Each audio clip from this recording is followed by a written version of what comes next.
Halo teman-teman semuanya, perkenalkan nama aku Puan Siti Nurfadila dengan NIM H5401241086.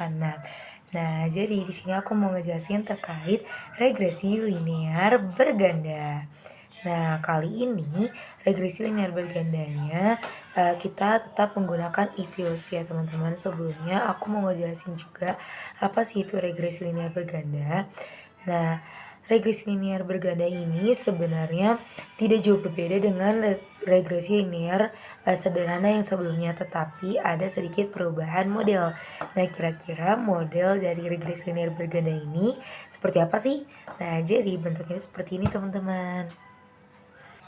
Nah, di dalam model regresi linear berganda ini itu juga tidak terlalu beda, tetapi hanya terdapat perbedaan pada beta 1 X1 kemudian ditambah juga dengan beta 2 X2, dan ini juga tuh bisa ditambah menjadi beta 3 X3, beta 4 X4 sampai dengan seterusnya sampai dengan beta K dikali XK, dimana K ini tuh koefisien teman-teman. Jadi kita bebas sampai koefisien apapun dan jangan lupa ditambah dengan error atau residualnya. Jadi untuk y-nya sendiri itu merupakan variabel dependen. Kemudian untuk beta 0 itu merupakan interceptnya teman-teman, atau ketika nilai y saat x-nya itu sama dengan 0. Sementara itu untuk bi atau beta indeksnya misalkan 1, 2, 3 dan seterusnya itu merupakan koefisien regresi dan juga merupakan pengaruh X. Nah, untuk X-nya sendiri itu merupakan variabel independen ya teman-teman. Dan yang terakhir E-nya yang di ujung itu merupakan error atau faktor lain atau juga disebut sebagai residual. Nah, kemudian untuk residual atau errornya itu cara menghitungnya seperti ini teman-teman. Jadi residual itu merupakan selisih antara nilai aktual atau Y-nya dengan nilai prediksi atau Y-topinya dari model regresinya. Nah, untuk koefisien regresinya yaitu beta satunya itu tuh jangan lupa ya teman-teman menunjukkan besarnya pengaruh X terhadap Y, di mana ini tuh terdapat hubungan positif dan juga negatif teman-teman. Jadi hubungan itu positif ketika beta I-nya atau koefisien regresinya itu lebih dari 0, di mana X-nya itu naik dan Y-nya itu naik. Sementara ketika koefisien regresinya itu kurang dari 0, maka hubungannya itu negatif. Jadi X-nya naik, Y-nya turun. Kemudian untuk error itu faktor lain yang tidak masuk ke dalam model teman-teman. Nah, kalau begitu langsung aja kita praktek. Halo semuanya, perkenalkan nama aku Polisi Fadila dengan NIM H5401241086. Nah, di sini aku mau ngejelasin terkait regresi linear berganda. Nah, pertama-tama kita di sini punya data. Nah, ini datanya ya, ada kolom GDP, lalu ada juga kolom investment dan juga kolom ekspor.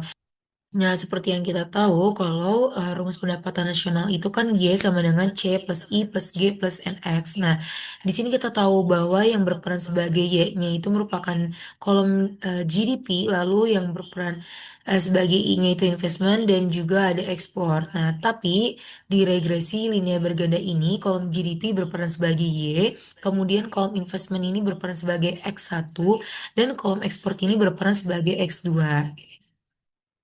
Nah, langsung saja kita buka e-Views-nya.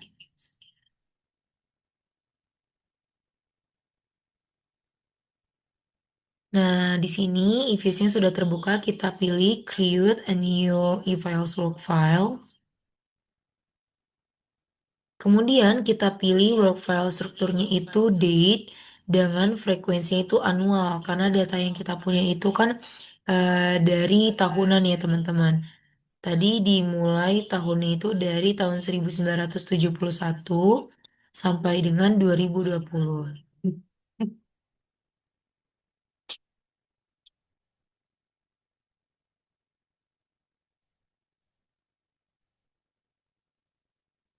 Kemudian kita klik OK.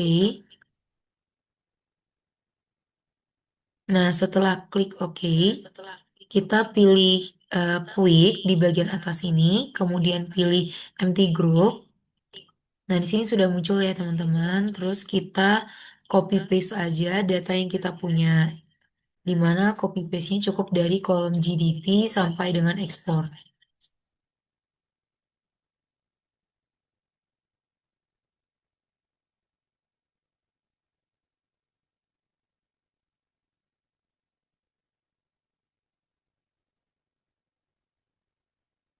Nah, di sini kita udah copy paste data yang kita punya. Terus di kolom sini kita ubah menjadi Y. Lalu di kolom kedua kita ubah jadi X1. Dan di kolom sini kita ubah jadi X2. Lalu kita klik delete. Nah, di sini sudah muncul ya teman-teman. Terus kita pilih aja X1, X2, dan Y-nya dengan di blok semuanya. Terus kita klik kanan, pilih open, dan klik as equation. Nah, setelah mengklik as equation, kita tulis di sini Y, spasi C, spasi X1, spasi X2. Karena di sini kita hanya punya X1 dan X2 saja. Kalau teman-teman punya variabel-variabel yang lain, bisa ditulis X3, X4, dan sebagainya. Lalu kita klik OK. Dan di sini sudah muncul datanya teman-teman. Nah, karena kita mau mencari koefisien alfa dan juga beta 1 dan beta 2-nya, kita klik view, kemudian kita pilih representation. Nah, di sini sudah terlihat ya teman-teman untuk koefisien alfa, kemudian koefisien beta 1 dan koefisien beta 2-nya. Di sini aku bakal menginterpretasikan arti dari koefisien alfa, beta 1 dan juga beta 2-nya. Di mana pada koefisien alfa yang bernilai 157,66,29 ini, itu tuh menginterpretasikan bahwa rata-rata GDP ketika investasi dan nilai ekspornya itu bernilai 0, itu sebesar 157,66,29. Nah, kemudian untuk beta satunya, karena di sini keduanya itu bernilai positif, dengan besaran beta satunya itu 0,737, itu menginterpretasikan bahwa jika rata-rata investasi naik sebesar 1, diduga rata-rata GDP-nya itu naik sebesar 0,737. Dan faktor lain yaitu ekspornya itu dianggap konstan atau tetap. Lalu untuk B2-nya dengan nilai 0,5499 atau yang kita bisa buatkan menjadi 0,55, itu menginterpretasikan bahwa jika rata-rata ekspor itu naik sebesar 1, diduga rata-rata GDP itu naik sebesar 0,55 dan faktor lain atau di sini itu sebagai investasi itu dianggap konstan. Nah, balik lagi di sini aku mau menginterpretasikan uji F, uji T, dan juga koefisien determinasinya. Kita klik view, kemudian klik estimation output. Nah, di sini sudah terlihat ya teman-teman untuk uji T-nya itu dengan nilai 0,000. Nah, kita ambil nilai alfanya itu sebesar 5% atau 0,05. Dan dari uji T-nya ini tuh menginterpretasikan bahwa nilai P value-nya itu kurang dari 0,05 teman-teman. Ini tuh menginterpretasikan bahwa H0-nya itu ditolak dan investasi itu berpengaruh signifikan.